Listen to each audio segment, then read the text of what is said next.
Strength is always a plus. You know, it helps you stay injury-free, it gives you longevity throughout your life, but it doesn't mean a lot unless you're also mobile. Flexibility and your agility are two crucial components to any kind of athletic endeavor, including, but not limited to, putting your socks on in the morning and reaching for the top shelf in the kitchen. With that in mind, I'm going to walk you through my mobility drills that I go through before most workouts, in particular if I'm going to be lifting heavy or if I'm going to be doing any sort of lower body exercises in particular, such as squats, lunges or deadlifts. Start by placing the foam roller just under your hip. Keep it on the outer leg along your IT band. Roll up and down to your mid-thigh roughly 10 to 15 times, focusing on any tight spots. If you find knot or niggle that's just causing you some discomfort, hold that position right there, lean into it, let your body weight lean onto the roller and just breathe your way through it, and then move on.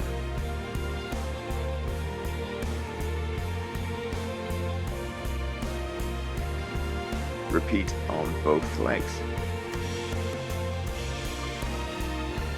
Once you're done with the outer leg, it's time to repeat the process, this time on the inside of your leg. Same again, start just below the crease of your hip and roll up and down your inner mid-thigh 10 to 15 times, again focus on any tight spots. Then another 10 to 15 rolls starting at your inner mid-thigh and rolling down to the inside of your knee. It's pretty important to keep it away from the actual joint itself and focus instead on the muscular side of things. You might find it's a little bit more difficult to apply pressure using your inside leg compared to your outside leg. So just move around a little bit until you find a position that's both comfortable for you and allows you to place enough pressure to massage the muscle.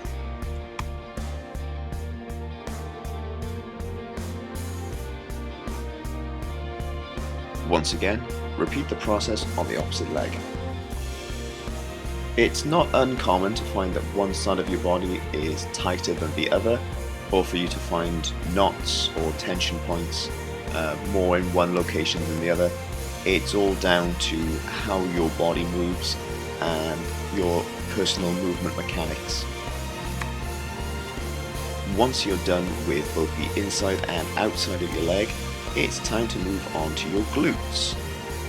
Start by placing one ankle on the opposite thigh just above the knee in order to stretch out the piriformis, and then place your glute flat onto the foam roller and shift your weight back and forth to roll the glutes the same way you did with your quads.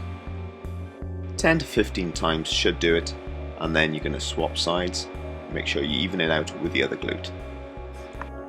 For simplicity's sake, I'm using the foam roller again for this one. However, I do recommend that you use something with a smaller surface area, ideally a massage ball. But if you don't have a massage ball, a tennis ball or a squash ball will do the same job. Using a tennis ball is going to be far more effective as it can get in deeper into the muscle tissue, but just to warn you, it can be a bit more painful. Once you're done rolling your glutes, we're done with the foam roller or the tennis ball, and we're going to move on to some T-spine stretches. For this one, we're going to adopt two yoga poses. I'm told they're called the sad cat and the happy cat.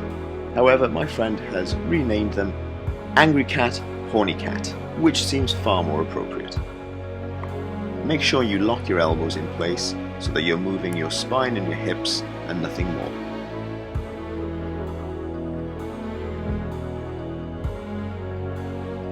Staying in the same position now, you're going to raise one knee off the ground and perform 5 big circles in one direction, then simply reverse the direction and go for 5 more big circles. The thing to remember with this one is that you don't want to move the rest of your body. Try and open the hips up as much as possible whilst keeping the rest of your body locked in and stable. It's time to get a little dynamic with our warm-ups now as we go for some rolling V-sits. Roll your body back as far as you can, stretching your glutes and your lower back, and then use that momentum to roll forwards into a wide V-sit Try and get your knees as flat as you possibly can for this one and reach as far forward as possible. Go for about 10 repetitions. Next up, we've got some dynamic mountain climbers. Take your time with this one, going for about 5 to 10 repetitions on each leg. Try and bring your foot as far forward as you possibly can and then drop the hips down nice and low, keeping the back leg relatively straight.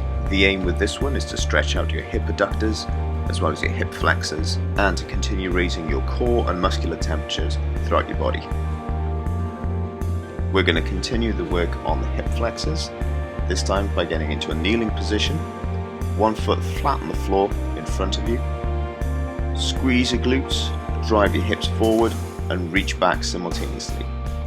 Hold the stretch for a couple of seconds before coming back into your starting position, relaxing and then repeating the process. Depending on how warm and flexible you're already feeling, you can either go for 3 sets of 10-second holds or 10 sets of 3-second holds. You can even increase the time with each set as you go on. Next up, you're going to drop down into a nice deep squat. You're going to grab hold of one leg with the opposite arm and then try and aim to push the other hand straight up into the air as high as you can. Rotate your spine, feel the stretch. Go for about 3 to 5 repetitions on each side and then swap.